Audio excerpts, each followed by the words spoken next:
Greetings. I hope that you're having a great evening. I'm Dr. Wilkinson, and welcome to our Facebook Live discussion about postpartum distress. I also want to invite you to check out our previous videos. We just did a talk on maternal health and mortality on Monday night. It's a great talk to raise awareness about that issue and this issue, because they're both connected. And so I invite you to check it out on our Facebook page at Wilkinson Wellness Lab. You can catch us on YouTube at the same handle. And we also have a website where you can find this and more information at www.wilkinsonwellnesslab.com. Tonight, as I mentioned, we're talking about postpartum distress. It's another health condition, health topic that is greatly impacting our country, particularly our women. And, this following our talk on maternal health is so important, given what the CDC estimates that 1 out of every 8 women will experience symptoms of postpartum distress. And it indicates the need for us to really come around our women before, during, and after pregnancy. So it's very critical, this discussion that we have this evening. And to lead tonight's discussion, we have our student intern from the UAB Community Health and Human Services Program, Mrs. Amanda Banco.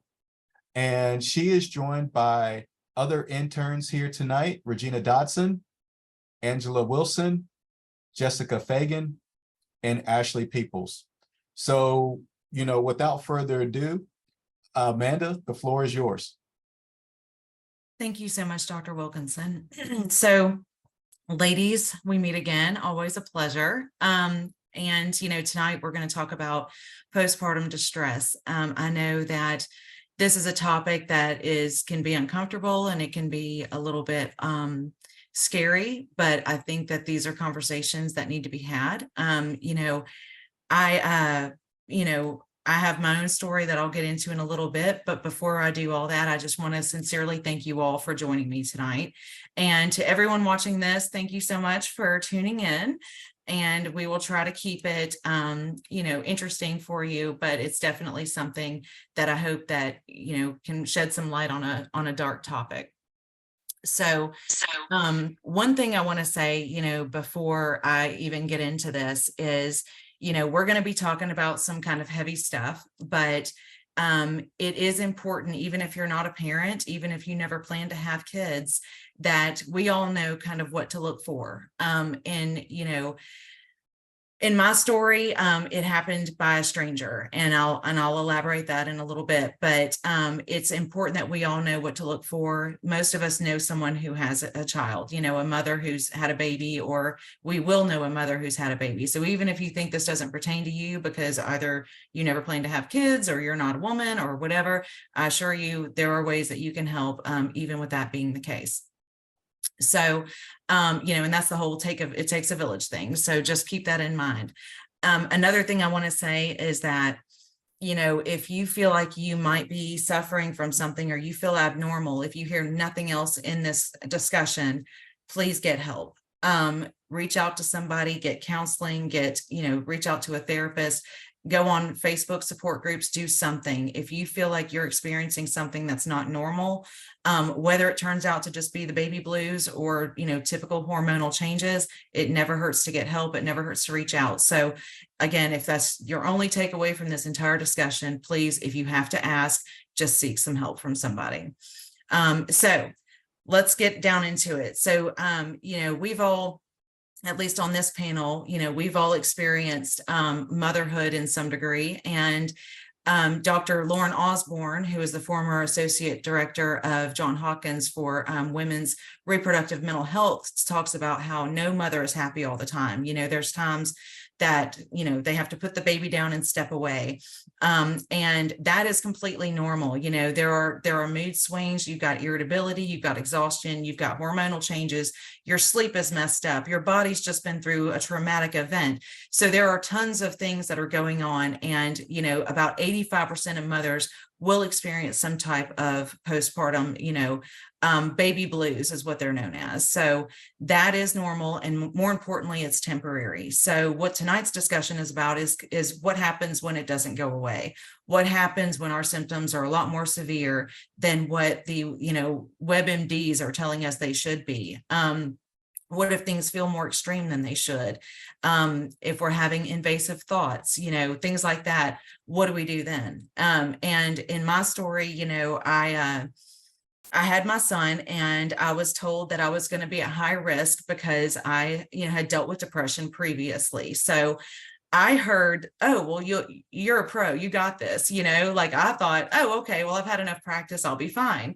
And I was also, advanced maternal age. So I was scared to take anything, and I was scared to do what I was supposed to do. So I did nothing. And when I had my son, I experienced a probably one of the scariest times in my life. I wasn't sleeping, I wasn't eating, I was having horrific visions of terrible things. And I would reach out to my friends, like my friends who had babies, and I would say, hey, when you had your firstborn, did you experience like several nights of not being able to sleep? And they'd be like, no. And I'd be like, oh, okay, that's good. That's great. And I'd scratch their name off the list because they don't know, what I'm talking about. And I'd call my next friend and say, hey, did you experience, seeing these visions of things happening? And they'd say, no. And, and I would say like, oh, okay, yeah, I've just heard that's going to happen, or that could happen. And, I'd start backpedaling, and they'd say, oh, it's not going to happen to you. And I'd be like, okay, so it was like, the more I tried to reach out, and I was just being met with like normal people who weren't having these symptoms, the more not only was I experiencing the scariness of these thoughts and these intrusive thoughts and everything else, but in addition to that, now I feel completely isolated. Now I feel like if I do talk to a doctor, if I do get honest, I'm going to end up being committed.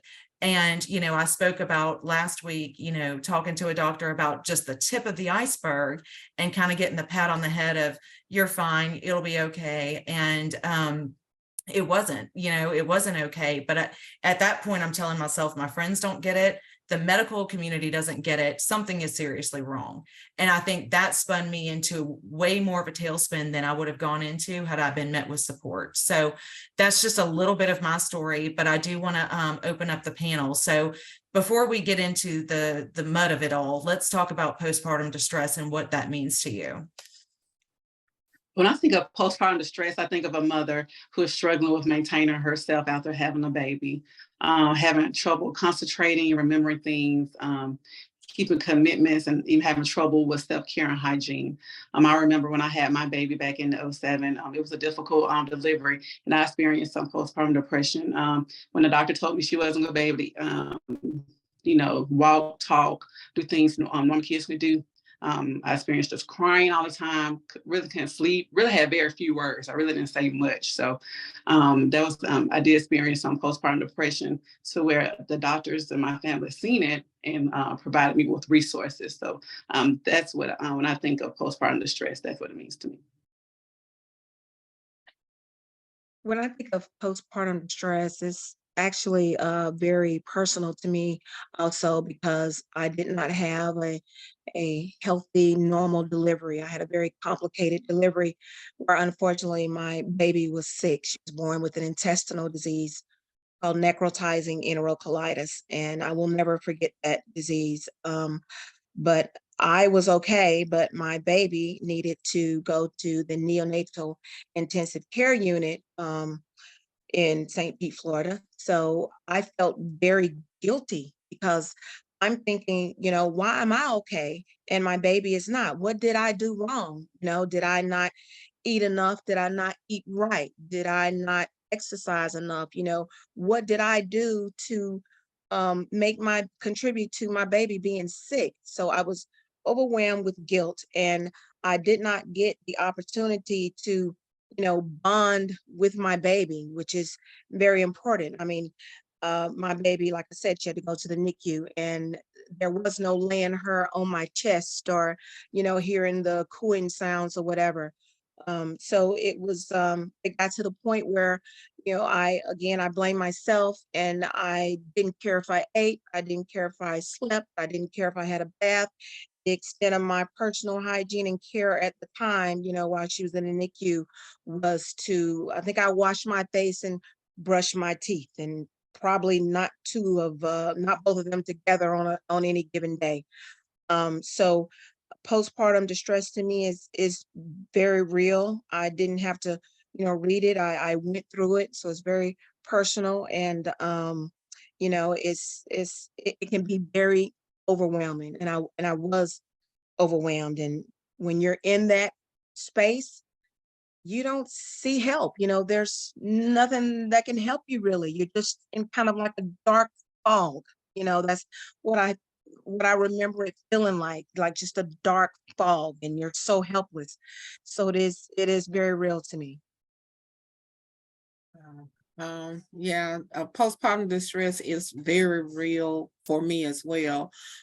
Just opposite of Amanda's story, where she did reach out to her friends and asked her friends, did they experience this, or did they experience another type of feeling or whatever.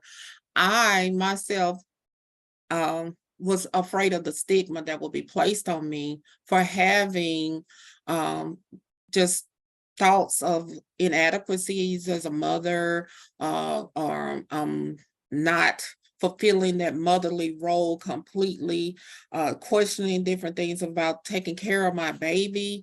I just didn't have that immediate feelings that I thought was the picture perfect how motherhood should look like. I didn't experience that in the very beginning. I had paralyzing fear, fear of things that I had no control over, but the things that I could control, I was very controlling in.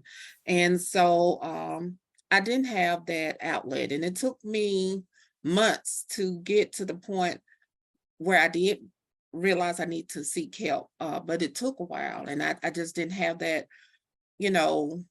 audience that I felt like I could share it with, because everyone had this picture perfect ideal of what pregnancy was and what giving birth was and what motherhood should look like.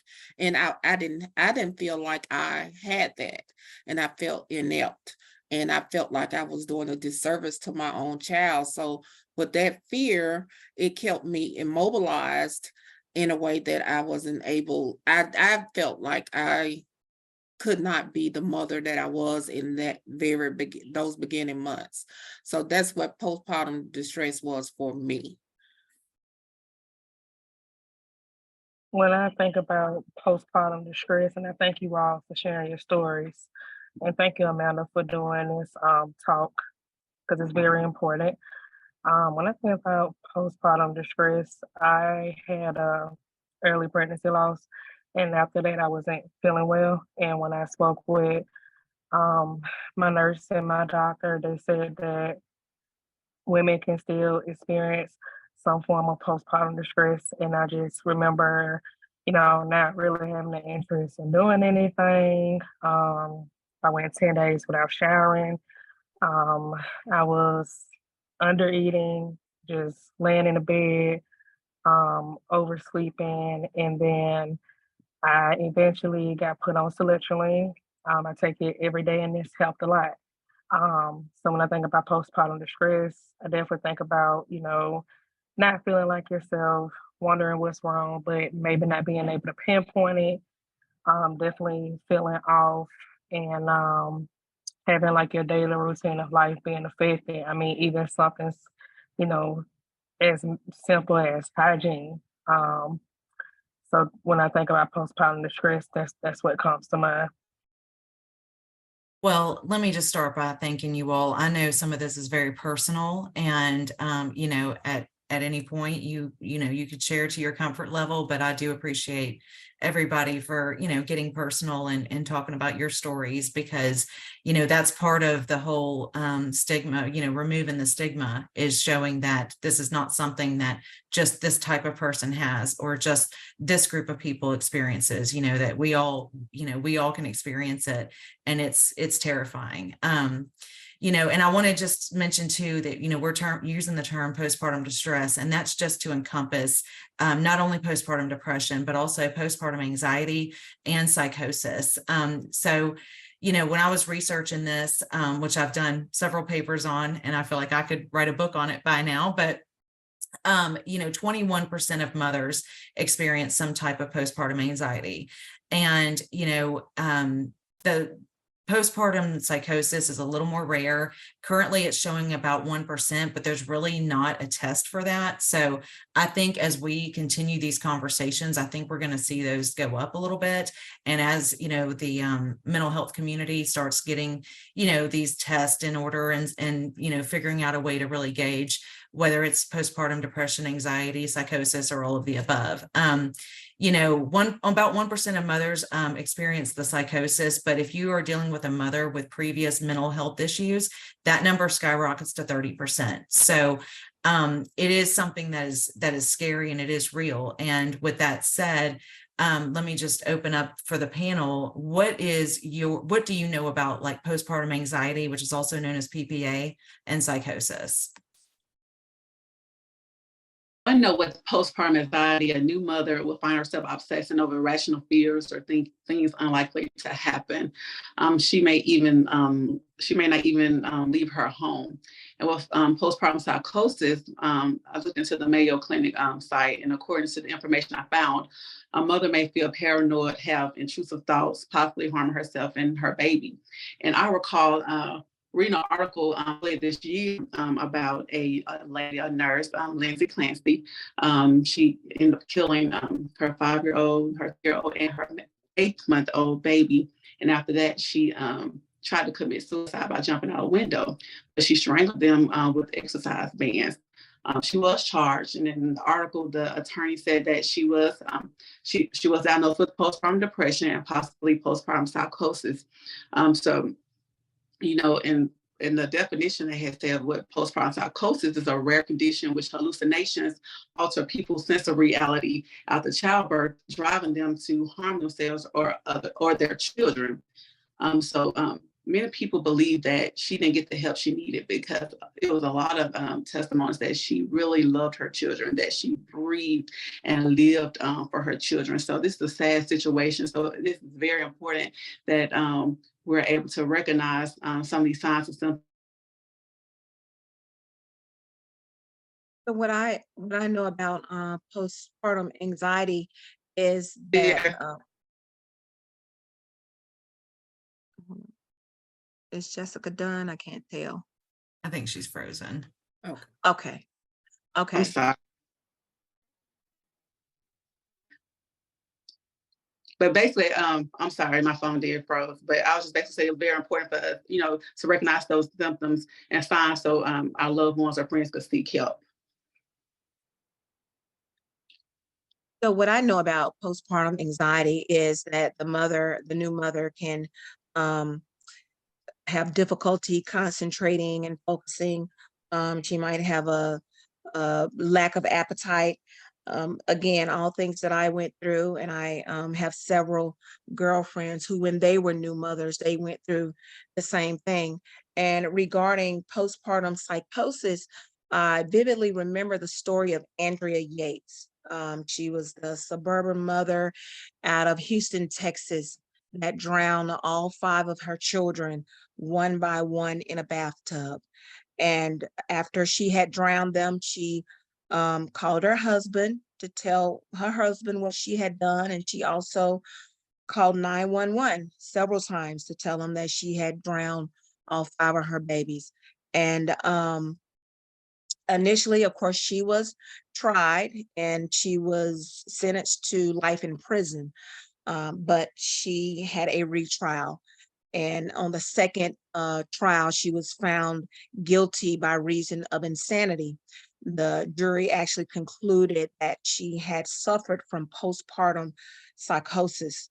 So what that did was it reignited the conversation and the dialogue about postpartum depression and postpartum psychosis, because unfortunately, a lot of times these conditions are not even taken as real and serious conditions. So it sparked a whole new conversation about that, as well as interventions and possible treatment for it. But Andrea Yates, like I said, she was found innocent by reason of insanity, and she was committed to a state hospital in Texas, where she still is today. Yes, I remember the Andrea Yates story very well. I was a young mother at that time when when that story occurred, when that happened. I did read on the World Health Organization website that postpartum psychosis can even result in hallucinations or delusions. And postpartum anxiety, women may need to check things again and again, like a form of OCD, and even come off as being overly controlling. So, you may go in and feel the need to always have things perfected, or there's just uncontrollable desire to have what you could control in a correct order. So those are some things that you can just acknowledge, try to identify within yourself, that becomes habitual, more so than a normal course of, it's okay to have a dirty bottle or whatever. But those are things that you can kind of look out for. So from what I looked at on the Harvard School of Medicine website, it said that postpartum anxiety, that is similar to postpartum depression, but there's a change in hormones. So it's an increase in feeling stress, whether it's due to the health of the baby or if the mother has enough money, and sometimes having new relationships affect this. Also says that some women even have panic attacks. And like Regina said, they experience being obsessed, they have OCD, obsessive compulsive disorder. And for postpartum psychosis, I also looked at the Cleveland Clinic as well. So definitely having a sense of a mother's reality change, having hallucinations and paranoia, and a change in their behavior. Yeah. So, again, this is, we're talking about like Andrea Yates and these stories that ended tragically. And, I know when in my story, it's funny you brought up the bottles, Regina, because I remember my sister was staying with me because, people knew enough to know that they needed to be worried. My mother-in-law stayed with me, my sister stayed with me. And I couldn't sleep, and I was like washing bottles, and I had to get them sterilized. And I had this little checklist in my head that had to be done in this order. And, I couldn't logically or rationally explain why this had to be done, or why I couldn't sleep, or why I couldn't lay down. But looking back now, I know it's that, I had no control over what was going on mentally. I felt like a maniac, and I felt scared and alone, but I can control if these bottles are clean, kind of thing, So there is definitely that OCD component. And we were talking about hallucinations and stuff. And I experienced what's known as audible hallucinations, where I would be laying in bed and my son was sleeping in the room with me, and I would hear like clear as a bell, as if someone's in the room, someone say like, he's not breathing. And I would jump up, and I was just going to sleep. And then I'd jump up and my heart's racing. So that, that completely foregoes any sleep I'm going to get that night. You know what I mean? So it was stuff like that that kept happening. That was just feeding into, the less sleep I get, the more, unstable I am. And it's just this vicious cycle. Something I do want to mention too is we're heightening, moms and women right now, but men and partners can also experience forms of postpartum, even though they haven't been through the birth of the baby or the pregnancy, and their hormones aren't kicked out of whack. There are still levels of postpartum that can be experienced even by partners. So, once again, it's not just women, although it is predominantly women. But it's definitely, if you see a new parent of any sex going through something that they're just not acting normal or they're not themselves, it's still worth reaching out to them. Some things to maybe ask yourself about, like if you're wondering if you have postpartum anxiety, or if you're just experiencing some typical worry. This is based on the Cleveland Clinic, and it's, are you staying up all night because you're afraid your baby's going to stop breathing? Are you scared to leave the house? Are you afraid to leave your baby even with someone you trust? And are you visualizing things that could happen, tragedies, or something likely or unlikely to happen, but you're still visualizing these things? If this is something that you're experiencing, then yes, it's likely postpartum anxiety. So again, as I mentioned in the beginning of this, if you feel like you think you may need help, just definitely reach out to somebody.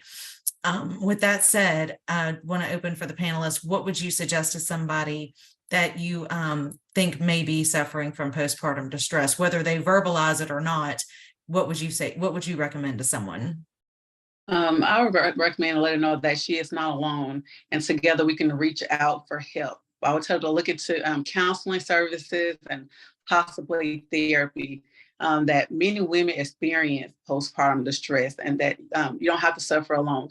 And I would stress that postpartum distress is not a sign of weakness or a flaw. It's just a complication after giving birth. So you're not alone. We're going to seek help together. So I would say that if someone thinks they are suffering from postpartum distress, that's a pretty good indicator that they are suffering from postpartum distress. And look, we women, we put an S on our chest a lot of times. It's okay to take that S off of our chest and be vulnerable and say, you know what, I'm not okay. I need help. We want to do it all sometimes, super women that we are. But it's okay, to say, look, I need to talk to somebody, maybe a good girlfriend. I think Amanda started off speaking about the village. We've heard the village component so many times, but where is your village? Where's your good girlfriends? Where's your uncles, your parents, your whoever that is that supports you fundamentally in whatever you need? Reach out, and it's okay. You don't have to do everything right all the time. We don't have to put on these super women capes and, um, have resistance to kryptonite. We're good like this. We can be vulnerable and we can be not okay, and that's okay. It's definitely something to be said when it's okay not to be okay. But what you should be aware of is there's therapies available out there, and it comes in many forms: group therapy, couples therapy, cognitive behavior therapy.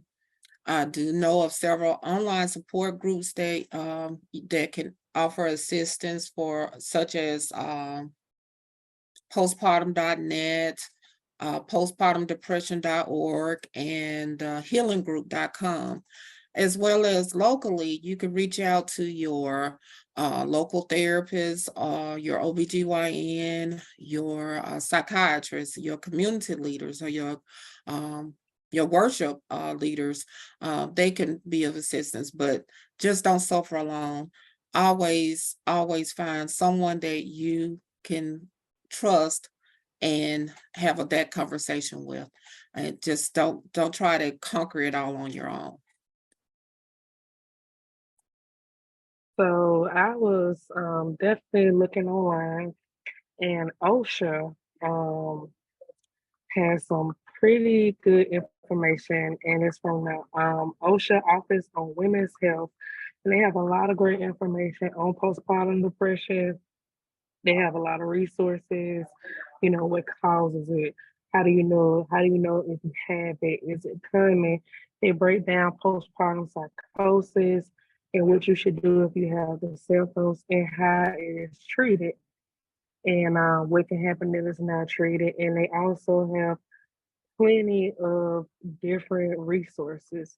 I'm a very big advocate on self-advocation and educating yourself. So I think that increasing women to educate themselves on this topic and definitely using these resources can definitely help because once you understand something for yourself, then sometimes you can help yourself better than anyone else can, depending on what's going on. Absolutely. And, as you all mentioned, this is life threatening. It's not just, oh, I don't feel like okay today. I mean, it's life threatening. And, the CDC talks about how the first year after having a baby, suicide is the #1 cause of death for women, which is not what you would think, but that is, it's extremely scary to think about. And, another thing is there was a study done where they talked about, just suicidal thoughts and things like that. And postpartum women were 8 times higher to have experienced suicidal thoughts, and in some cases even have a plan in place than that of their pregnant peers. So there is definitely some, abnormality that takes place beyond, the pregnancy. And I think, as we continue to talk about this and to Ashley's point, as we continue to advocate for ourselves, it's important to let the medical community know that, this is what I've experienced, this is what's happening. And prevention is key. We've talked about what we would say to somebody we thought was experiencing postpartum. But when I had my second son, I was, locked and loaded. And I knew, like, I went in, I changed doctors, I changed hospitals, I changed everything because of my first experience and feeling just completely unheard and dismissed. So I went to UAB and I was like, let me tell you what's happened, because at that point I was no longer scared to talk about it, and so I told them, and man, they got an army assembled. I mean, I had a plan in place. I had this appointment with this doctor, this appointment with this. I had phone call check-ins. I had all this stuff lined up and I felt safe. And that was so huge for me, even though my second born was a higher risk and there was other complications. As far as the postpartum component, it was night and day compared to my first.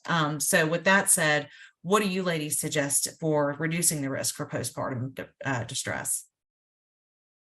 I think to reduce the risk, just inform mothers, if they have these signs and symptoms of depression, of postpartum distress, for example, feeling depressed, feeling paranoid, not getting a lot of sleep, feeling shame, guilt, to don't be afraid to let someone know so you can get help, so that you'll be able to manage those symptoms so you can spend all that time with your baby. And we've said a lot of times during this discussion that, you're not alone. You're not alone.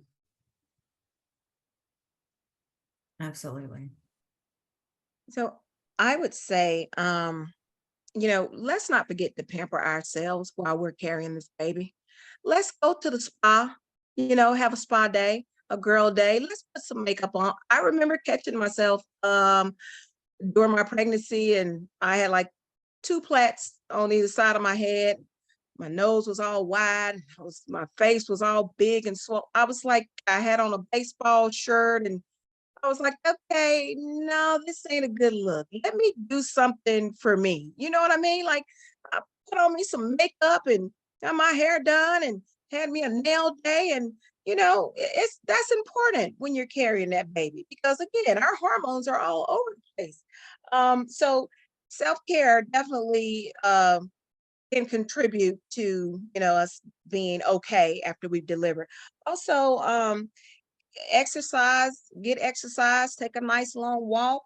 and prepare your village. Who's going to help you take care of that baby? It's going to be your husband. Is it going to be your mom? You know, your dad, your sisters. Who? I had an entire village to help me with my baby. It was my mama. It was my sisters. It was my aunt. You know, I mean, the village was there and in place. And then lastly, you know, be careful what you're watching on TV, what you're putting inside your mind, because it might not be a good time to watch those snap specials, the killer couples and Poor My Man and Fatal Attraction.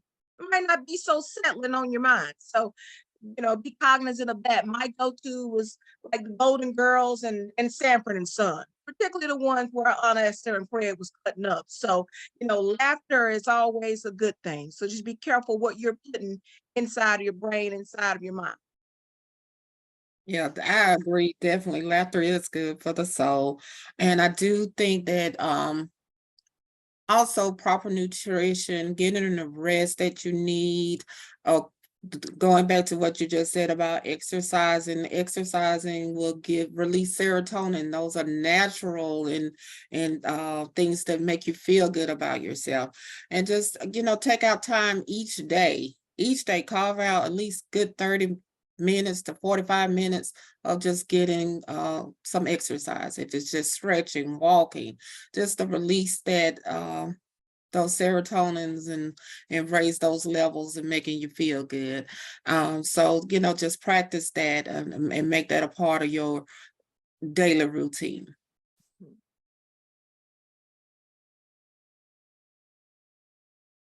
So I was looking on Healthline, and it definitely suggested that exercising and self-care, and you know, maybe journaling, you know, maybe doing a daily log of, okay, this is how I'm feeling today. This is how I'm feeling this day. Um, maybe taking time to, if you like coffee, you know, make you a cup of coffee in the morning, come up with a routine. Maybe drinking tea.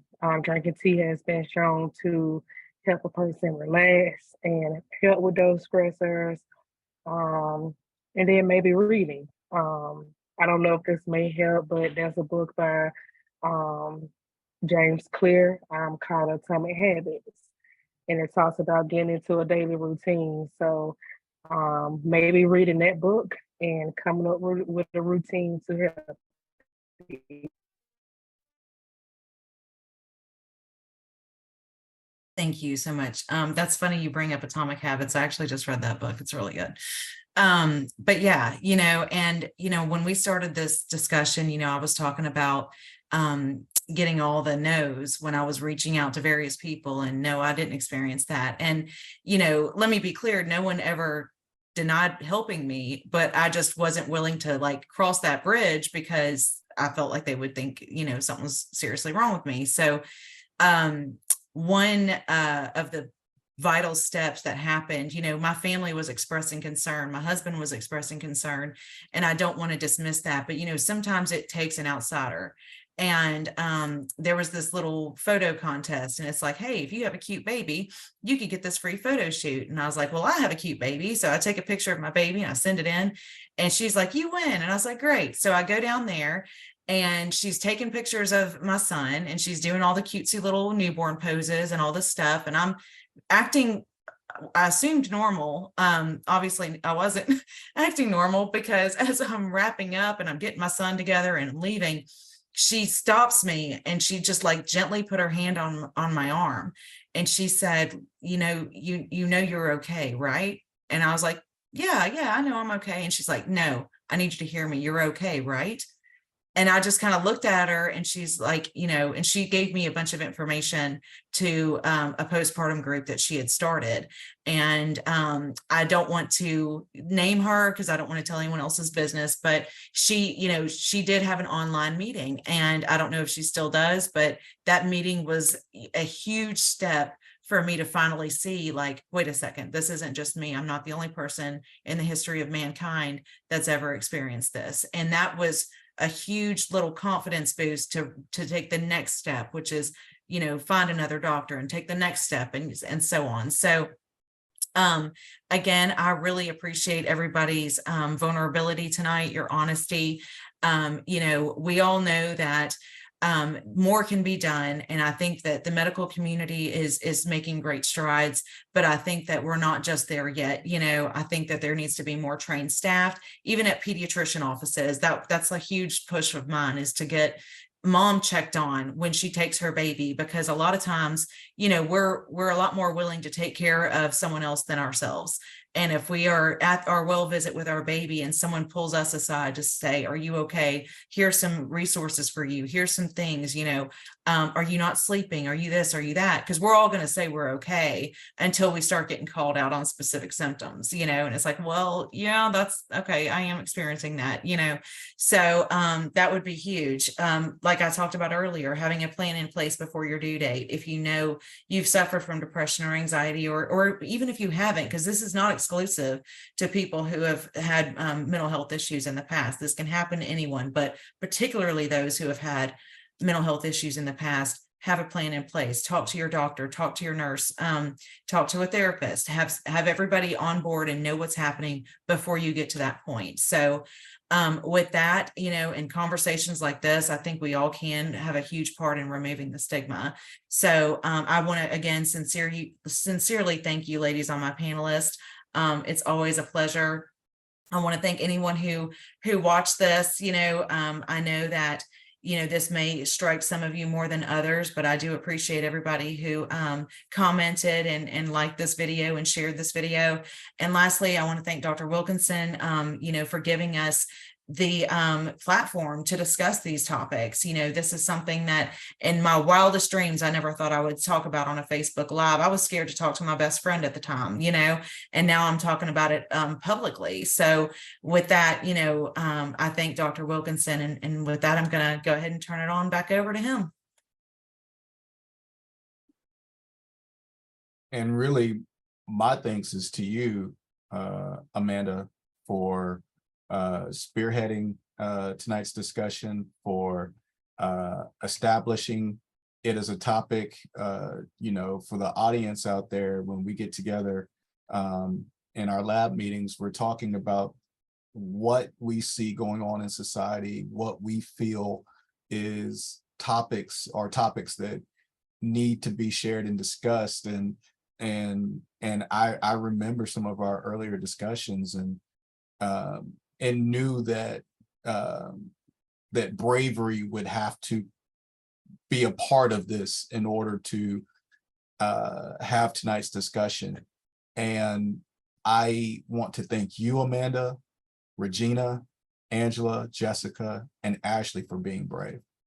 It is something that has resonated over and over again on Facebook. Your strength, your bravery, your courage to talk about this topic and to raise awareness, not just awareness about the topic, but to raise understanding.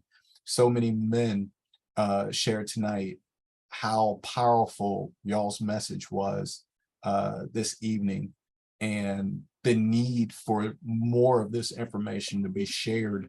And it's being shared right now on several individuals' Facebook pages and feeds, and I hope that each of you will see this video and share it amongst your family and friends, so that the courage and strength of these women tonight can be heard, shared, and felt. Because in our country, 1 out of every 8 women will experience, or more than likely, postpartum depression. 1 out of 4 may experience postpartum distress, anxiety. And we all have a role to play in how we can come along our women, support them prior to pregnancy, during pregnancy, and certainly thereafter. So thank you, panelists, for your courage tonight, for sharing. Thank you, Amanda, for spearheading again.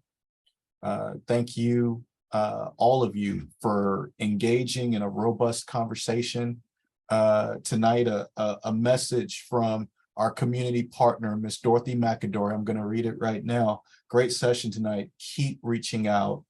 You are aware of the situation and you know the symptoms, and you placed that on display tonight. You placed your heart on display tonight, and that's a very powerful testimony. I want to thank each of you for watching, for interacting, for sharing tonight's message on your different feeds. Let's get the word out, and let's continue to engage on this and many other topics as it relates to our health and well-being.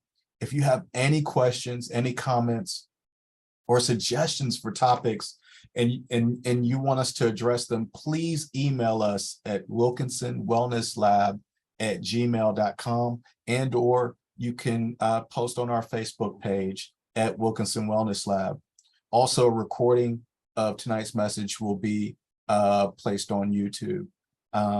So we'll have more information, more resources. Check us out on our website, www.wilkinsonwellnesslab.com. And as always, we thank you all for being with us tonight. Have a wonderful evening. And as always, let's live well and be well. Good night. Good night. Good night.